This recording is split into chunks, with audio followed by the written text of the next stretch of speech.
The weekend wrap. I Hello and welcome to the weekend wrap. I was just thinking that it's been such an exciting week this week in India, and with the headlines that let's talk about them a little bit. Starting on top is of course Bollywood and the big drug bust that's going on.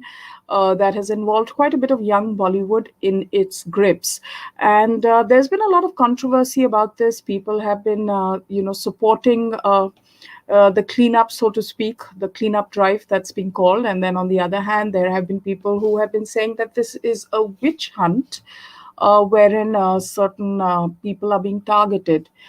Fact of the matter is that the NDPS laws are very stringent and they do assume guilt before anything else. So anyone caught up in a situation like this will go through a bit of a tough time.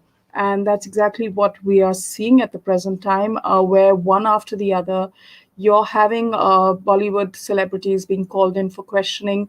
And going by news reports, there's every indication that this is going to continue for some time to come. And the scope of the investigation is only widening.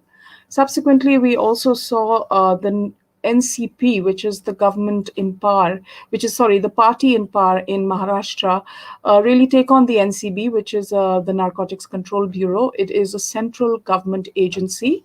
And in particular, the politician Nawab Malik has been attacking Samir Wankhede, who is the investigating officer in charge of this investigation in Mumbai, and levying all kinds of accusations at him, to the extent of alluding all sorts of motives.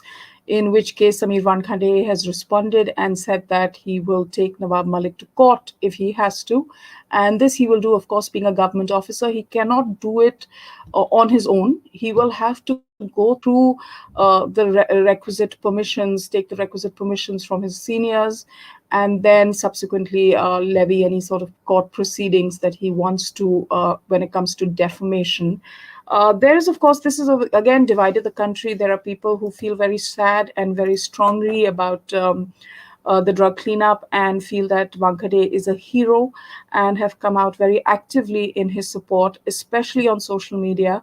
His mother has also, not his mother, I'm sorry, his sister has also been coming out in the media and speaking quite openly about the kind of threats as well as the defamation that the family is going through, which includes his retired father and his deceased mother. So this is where it's at right now when it comes to this situation or this issue. Like I said, it looks like this is going to continue for a while. I don't think we're going to see the end of this particular Bollywood drug nexus cleanup, or whatever you want to call it. It started last year after Sushant Singh Rajput's passing and seems to have only gained steam since then. So that was one bit of news that has got people talking this week. Aryan Khan, I think, is up for a bail hearing, and subsequently, I think that decision will be taken on whether he continues in jail or if he is released. Latest today was, of course, Amit Shah also going into Kashmir. This is the first time that the Union Home Minister has been to Kashmir in the last, since Article 370 was revoked and the state became the Union Territories of Jammu, Kashmir, Ladakh. It's the first trip there. It's significant because it comes after what a spate of targeted attacks against minorities in the valley. In particular, we saw that situation wherein Bihari laborers were attacked and killed in cold blood, and the Home Minister actually going into Kashmir, it becomes extremely significant. It's sorry, it's a 3-day visit. He landed today. Along with him was, of course, Jitendra Singh, who is from the state and is also a minister in the PMO. He was met by the Lieutenant Governor of Kashmir, um, Manoj Sinha. Together, as soon as he left the airport, he took a little bit of a detour. I think it was unscheduled, but because I think security would also be a huge issue there for the Home Minister. But he went to Pervez Ahmed's home, who was a police officer and was killed on June 22nd when he was returning from the mosque after offering prayers. And the Home Minister said spent a fair bit of time with his family, condoling his demise, as well as offered a government job to his widow Fatima as a means of ensuring that the family was taken care of. And there are quite a few things on the agenda. Of course, priority is on security, internal security, and the Home Minister will be meeting with the General Governor as well as the security establishment in Kashmir, and ensuring that decisions and steps are taken to make sure that Kashmir is safe for everybody. And I must add here that in the last, I guess, 6-8 months, since travel has picked up, there have been a lot of people who've gone to Kashmir, tourists from the different parts of the country. I know of a couple of people who've had a very nice, peaceful, enjoyable experience there and have highly recommended visiting. So I think Amit Shah being there at this point of time is extremely significant. The third thing that happened really this week was the 1 billion vaccine benchmark, which was massive. And I think this has been such an arduous and painful journey in the last couple of months, actually years now, and to hit this benchmark was truly, truly amazing, because if you recall, a lot of people felt that India was doomed. There were all these doomsday scenarios. There was these predictions made about the number of people who would die. In fact, it was extremely macabre the way people were talking about it, and almost expecting it to happen and waiting for it to happen. uh, that and that we wouldn't have enough vaccines, we wouldn't be able to vaccine our people, especially our poor, that we were going to face disaster at so many levels. Well, we showed them, didn't we? We really did. There were if you all recall, the international media was vulture like in the way they covered the tragedy that was unfolding during the second wave. And now that the second wave, the Delta variant, has hit their own countries, and even countries like America have situations where ICUs are full, they've run out of oxygen, they realize that this pandemic spares no one and makes no distinctions. But when we were going through that second wave, it was just so heartbreaking to see the voyeuristic and macabre coverage of newspapers like the New York Times. And unfortunately, what has also happened is that now I saw a headline in CNN, and the headline was something ridiculous. It was along the lines that India has hit the 1 billion mark, but it has yet to vaccinate so and so people. Now, the whole point is that India has hit the 100 crore mark. America, with all its advances, its wealth, its organizations, its discipline, has only hit, I think, 41 crores. So, going by CNN standards, they should have vaccinated 100% of the population, and not only vaccinated 100% of their population, but vaccinated them twice over, because that's the kind of efficiency, or those standards of efficiency, is what the Western media is applying on India. So it's absolutely absurd that they would take such a condescending attitude to India's achievement just because they predicted the worst for us. And unfortunately, you have a lot of people kind of buying into that kind of a narrative, and resisting, or being negative about this huge landmark and trying to find faults with it. I saw one interview of Majid Memon from the NCP, who was saying, "Why are we celebrating this?"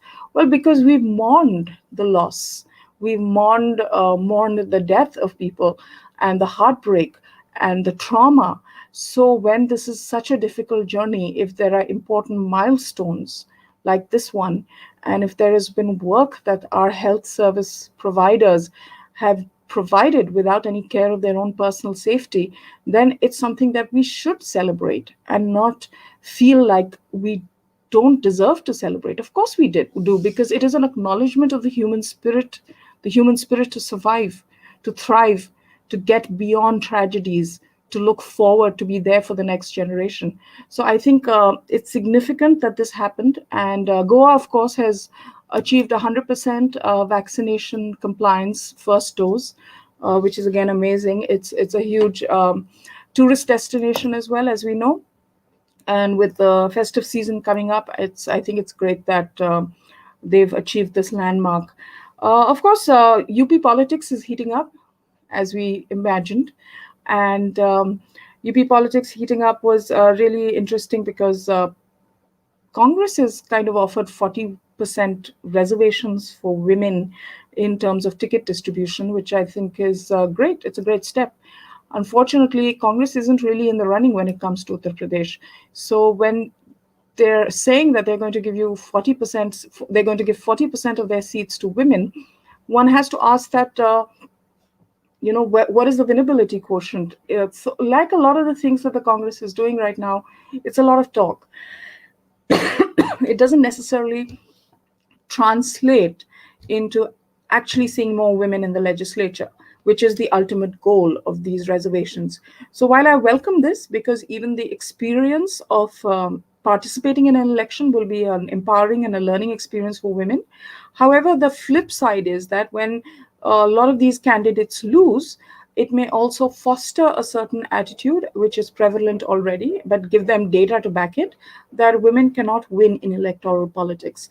So I think one has to be very careful about making these kind of decisions, because it can backfire, and it can backfire spectacularly. So that's really my issue with this 40% reservation trope. I think someone like a Naveen Patnaik, who's actually in a pole position in his state and has a real shot at winning and forming a government and having his MLAs in the legislature, when he goes ahead and does 30% reservation for women in the elections as far as his party is concerned, that to me is significant, and that is a game changer, because what he's essentially saying is that, look, I'm going to win this election, and when I win this election, 30% of your legislatures from my party are going to be women, approximately. Like that's what I'm hoping to give you. And that to me is a far more genuine attempt at this than anything that the Congress is offering at the present time. The other thing that really picked up this week was, of course, the Fabindia controversy. I have to admit, I didn't follow it too closely for multiple reasons. One, of course, is that I don't really shop at Fabindia, so I'm not necessarily a big fan of their aesthetic or anything of that sort. So for me, it wasn't a brand that I kind of engage with all too often. But yes, there was a huge uproar, sorry, on social media over an ad campaign that they did, where they kind of changed. The Jashna is something. Just maybe someone on the chat. I see some of you are joining us on the chat. Then talk about it. I don't even know what the name was, but essentially people were like, "Why are you not just saying Diwali?" you know. So that really picked up steam. That really picked up steam, and they had to withdraw that ad, and then they said that they had another ad for Diwali, which was some campaign that said Jilmil or something to that effect. Jashne Rivaz, thank you, Gayatri. Yeah, so this was Jashne Rivaz, and it was supposedly about kind of creating some sort of oh, there's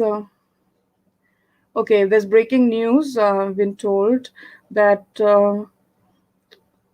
Prime Minister is going to interact with vaccine manufacturers at 4 p.m. today, following the big vaccine push. Okay, Saurabh wants to know that when will we debate on economic reservations than caste base, as it will percolate more horizontally across religions? Yeah, I think economic reservations are going to be the way forward. I also think that if you or your family has availed of reservations and have been able to elevate yourself to another level, then I think that means you should leave that up for other people, right? You should not only other communities, but even in your own caste. One thing that you hear a lot of is that even in a certain caste, there are a certain set of people who keep availing of reservations, and the rest of the caste co-caste people don't really get that access to reservations, and they remain where they are, and one set of people keeps getting better and more powerful and more empowered, but doesn't really help the community as a whole. So I feel that there should be some, because the reservations are not going to expand, but you need to make sure that they touch the lives of all the people that they're meant to. But in this instance, what's happening is that the same people are availing of the caste reservation, and other people in the caste bit who are truly backward, who are illiterate, do not have access to that, and that's a real problem. So I think that's really something that one should look at. And Yeah, so we're getting a lot more. Thank you, Konaga. In the Okay, everyone's having fun with this Jashne Rivas and Jashne something. I think it was really, frankly, I think it was very funny because a lot of people, I think Shefali Vaidya on social media posted a photograph of an empty Fabindia store and said Jashne Khali. So people are just now doing memes, and it's gone at a whole different level. Of course, there's been that usual stuff that. Economic terrorism, etc., etc. I think that's fine. Why shouldn't people not have an opportunity to sort of speak their minds or respond to something? Yes, someone's just mentioned Seat tires. I live in Gurgaon, and if you all have got Gurgaon, there's been a lot of controversy lately about namaz being offered in public spaces and in some of the sectors. Residents of those sectors have actually protested and said that no, you cannot offer namaz in the open like this. And yesterday there was a tweet from an Indian Express journalist who said that namaz was disrupted because people chanted Jai Shri Ram slogans. So my thing is that it's a public street, right? So if offering prayers on a public street is not a disruption, then chanting Jai Shri Ram on a public street can't be a disruption either. This is the issue here. It becomes a free for all. If we would just follow the law and just follow basic, civic duties when it comes to not inconveniencing other citizens, I think we'd avoid a lot of all of this, frankly. And nobody really thinks in that direction. Everything becomes about these rights, those rights, my rights, and etc. etc. So it's all a little nuts. So really, that's been the week so far. We are of course going to come back for the Sunday Club tomorrow. Feel free to drop your comments on what we should discuss. Also, it's great interacting with you all. Please like, subscribe, and hit the bell icon. Some of you have been asking why do we not know when I come on live? Because frankly, even I don't know when I come on live. I just sort of do it. Thanks, Ramnivas. My audio is great. I fixed it. So thank you so much. Gayatri saying, Siet ad of Amir Khan is yet again giving Gyanan Diwali crackers. What are your thoughts on this? I know. I mean, he's like, don't burst crackers on the streets. I mean, like I just told you, I live in Gurgaon. Right now, there's a debate going on about not offering namaz on the streets. So let's get real. I mean, and frankly, I've always felt very scared whenever there were like rockets and all that went off in the middle of the road. Remember, I mean, when you were younger, especially when there was a lot more Diwali celebrations, we were scared of venturing out in our cars, and because these rockets used to go off in the middle of the street, it was total chaos. So it was just best to stay home or outside in your little space and celebrate. So I get that, but just be a little more even-handed.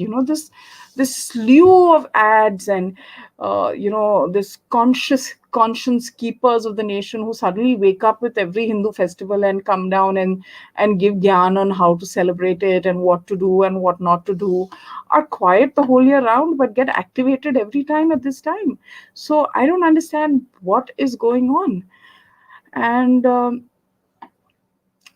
we have to be a little more sensitive to this. I don't know why they do it over and over again. Or you, if you're going to do it, then do it consistently. Do it for all the festivals. Why are you quiet when Kerala relaxes lockdown rules for Eid, and then today is suffering so many, suffering as a state when it comes to COVID infections? in the country while the rest of the country is on the mend. So this is the issue. I think it's hugely self-destructive. And yeah, Gayatri, I agree with you. I think this gyan for Hindu festivals, Virat Kohli also, I think, is starting up something on his some social media issues, or some social media platform about how to properly celebrate Diwali. I mean, we all come from the tradition where we have celebrated Diwali and we have our own way of celebrating it. I had, for example, I always had dogs, so my dogs used to get very scared of loud bombs and crackers. So I would avoid that. I would just do the puljari and Lakshmi Puja and things like that and diyas. But that was my own choice. I chose to do that because I would rather stay home, turn on the TV or the music with my dogs, and make sure that they're comfortable. But that's just me. No one told me to do it. So I think that's something that these people don't understand about our festivals.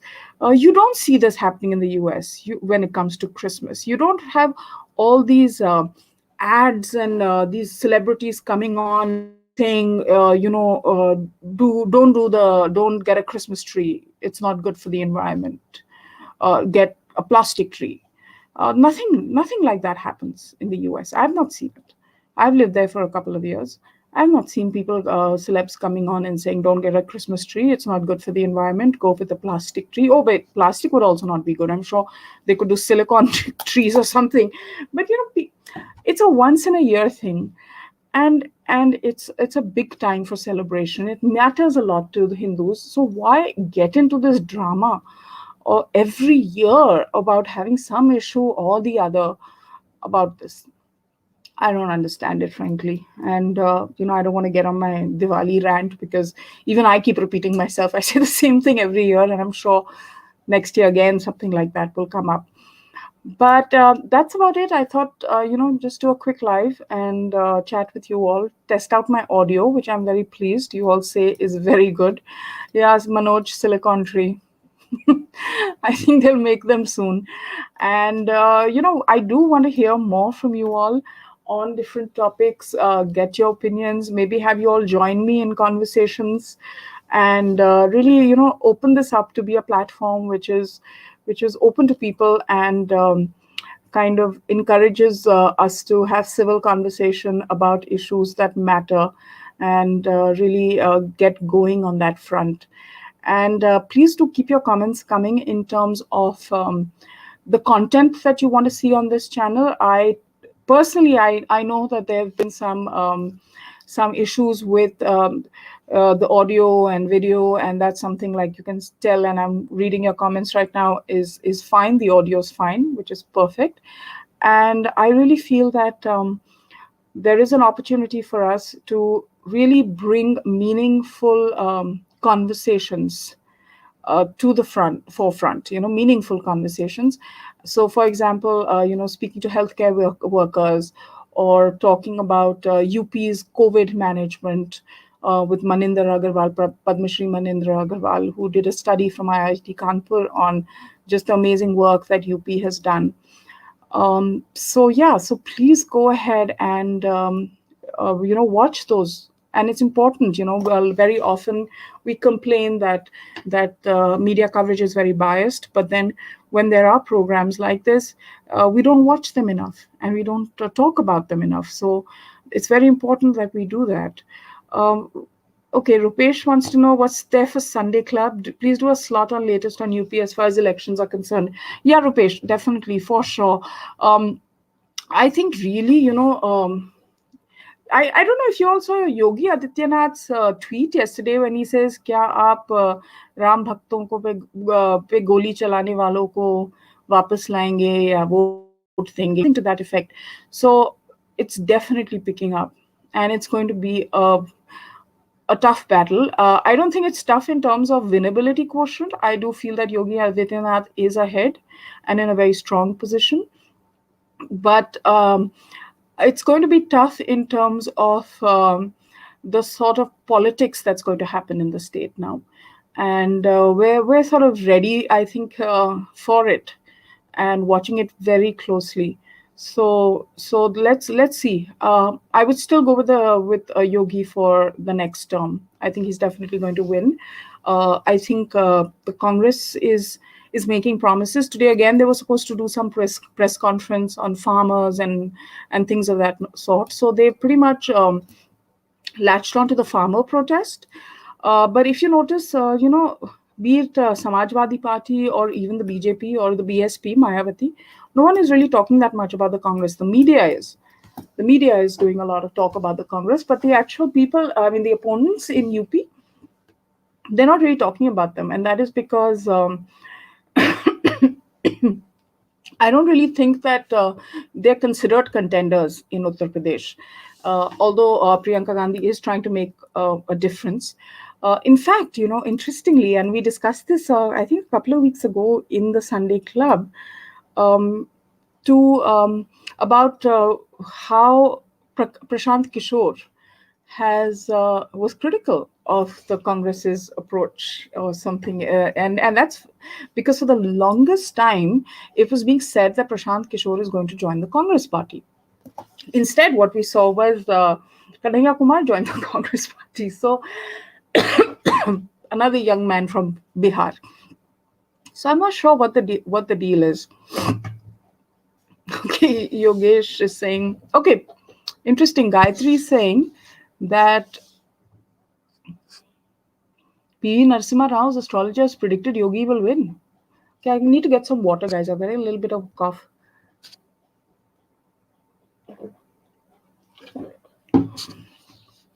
Yeah. So saying that Yogi is going to win. Well, I went to Lucknow, as you all know, last week. I went last month, sorry, and I did also interact with Yogi Adityanath. I had the opportunity to do that and had a longish conversation. He's seeming very confident. You have to remember that he was not the face for the election the last time round when the election happened. He came subsequently after the MLAs decided to, kind of bring him in as CM. So this election is really his acid test because he's going into it with his work in the last couple of years based on his profile. Yeah, and kind of he's kind of now got to show up all that he can do and has done for the state, and he has a lot to boast about. So let's see how he does. Oh, thanks, Kailash. He's telling me keep a piece of jaggery in mouth and don't chew it. It will give you a big relief. Okay, right. Thanks. We'll do that. We'll definitely try that. So that's really it, guys. Thank you for joining me. I'll try and do these lives more often than not. Coming up on the channel, of course, I must tell you is that I've done a very fun interview for our book show called Page Turners with Tahira Kashyap. Tahira Kashyap is, of course, Ayushman Khurrana's wife, and she's an author and a film director in her own right, and has come out with her new book, her next book, actually. That next book is called The Seven Sins of Being a Mother. And I had the most lovely conversation with her. So do watch that. I mean, she's an extremely open, honest person. She's documented her battle with breast cancer very publicly and been very inspiring to women, as well as this book is just a delightful read. So those of you who enjoy reading, do check out that interview. It will be out in a couple of days. But I thought I'll just give you a heads up since you're here with me today and let you know that it's going to be coming up very soon and you shall enjoy it. And really, that's it for today. Thank you so much for joining me for this quick update on what's happened this week. Do drop your comments on what you would like us to discuss on the Sunday Club. We will be back tomorrow evening with it and look forward to seeing you all then. Bye. And once again,